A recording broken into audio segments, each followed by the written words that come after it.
If you've tried CBTI for insomnia and it hasn't worked for you, then this video is for you. CBTI stands for Cognitive Behavioural Therapy for Insomnia, and worldwide it is known as the gold standard treatment for insomnia. However, I see the chronic insomniacs that come to me, they say that it hasn't worked for them. So usually what happens when you have insomnia is you go to your doctor, and besides recommending sleeping medication or doing a sleep study, then CBTI is one thing that may be recommended. It is going to a therapist or using an app or doing a self-study course. But what happens is if you're not falling asleep or you're not staying asleep and you have chronic insomnia for a long time, then usually CBTI doesn't work. I do find it can be good for things like not watching the clock during the night, for waiting until you're sleepy to go to bed. So these are items from CBTI that I do believe that work for people, and I do bring that into my practice. So the thing that CBTI really does work for is short-term insomnia. I really think it does work for that. But if you have long-term insomnia, I believe that there is something else going on in your body that is causing your insomnia. So what happens if you don't have a mental or a behavioural issue with sleep? So no cognitive behavioural therapy is going to help you there. And I'm just going to read out some of my clients that I've spoke to and ask them why CBTI didn't work for them and show you exactly what they said. And the first person, I won't name names, but I have it on my laptop here, which I'm going to read out. One person says, I definitely do not like the sleep restriction tool that they often recommended. Too much stress for me. And then another person has said, it is absolutely useless for someone with long-term insomnia. Another person has said, my experience with CBTI was really bad, and in my view, it's entirely unsuitable for anyone with sleep anxiety.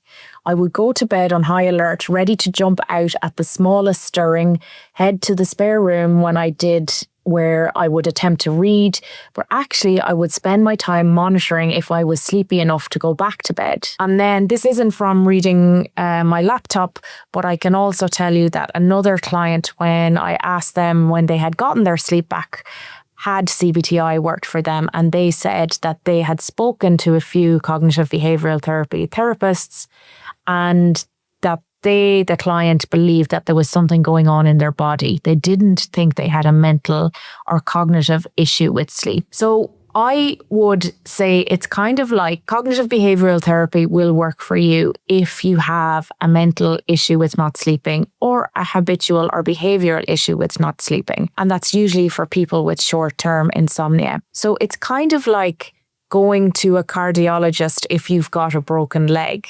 So the cardiologist, yes, they can do the job, but they specialize in something different. So they aren't really going to help you fix your leg.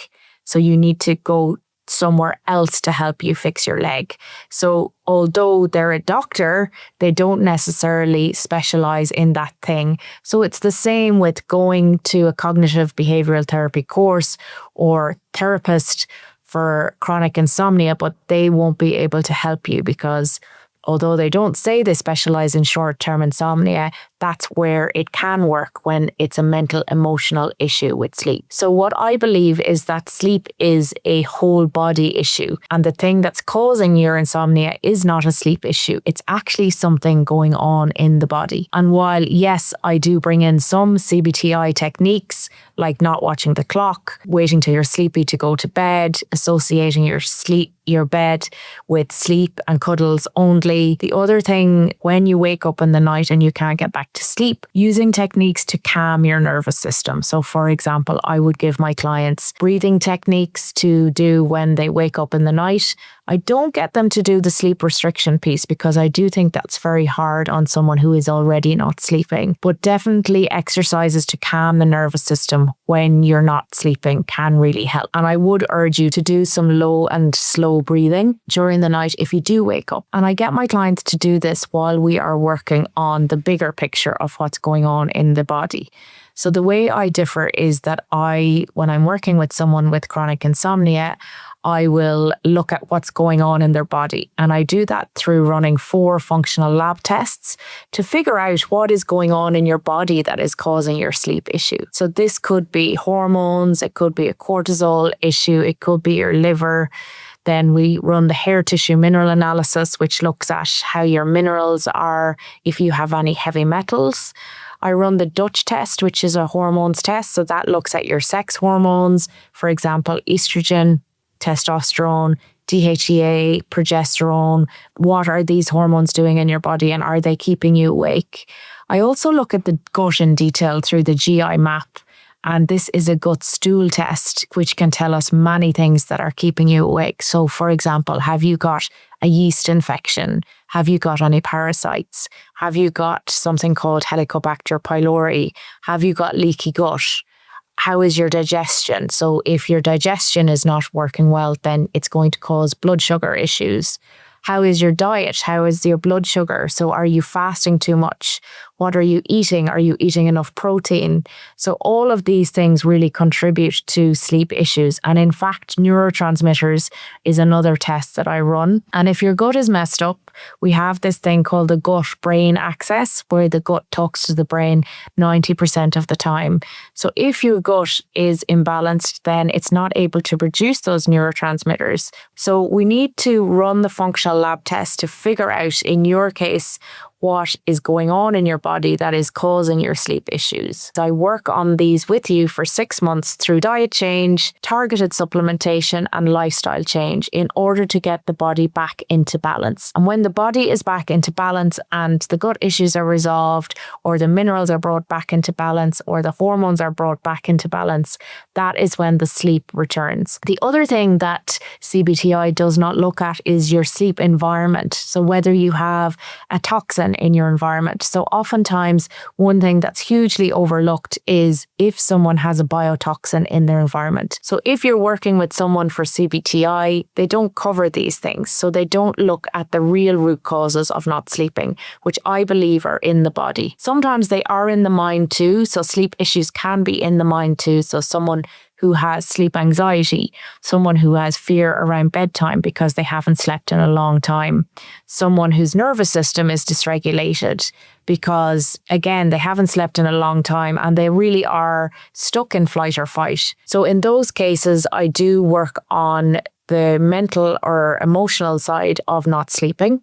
We work on mindset around being a good sleeper, and we work on nervous system dysregulation. So that's one really important part of the program. The probably most important part is that the support that is offered throughout the program. So we're not going to just run the functional lab tests and give you a plan to get back sleeping.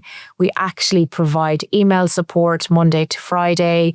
We provide weekly calls, and then we provide one-to-one calls with your sleep expert across the 6 months, so that every day we are ensuring that you can get your sleep back. And every day we are supporting you through the good nights and the bad to ensure that you're implementing your plan, that you're never stuck, you never know not what to do next. And we always support you to implement your plan and take a step every day towards that. So I believe that this is the difference for people with chronic insomnia. We need to look under the hood into your body. I do believe it's kind of like a car. If there's a light going off in your body there, if you're not sleeping, then that's your light going off. We need to bring it to the garage man, bring it to a mechanic who can plug it into the dashboard and see exactly what is going on for the car that's causing that light to go off. So in your case, we need to run the functional lab tests to figure out what is going on in your body that is causing your root cause issues. And you may be different to someone else. However, the same markers are measured, and I know the patterns that can detect the root causes of insomnia. So I know what histamine means. I know when someone is waking at 3 a.m. what that means. I know when someone can't fall asleep what that means. I know when someone is not feeling rested what that means. And cognitive behavioural therapy for insomnia does not deal with any of this. So if you find these tips helpful, subscribe for more science-backed tips on chronic insomnia, and I will see you in the next video.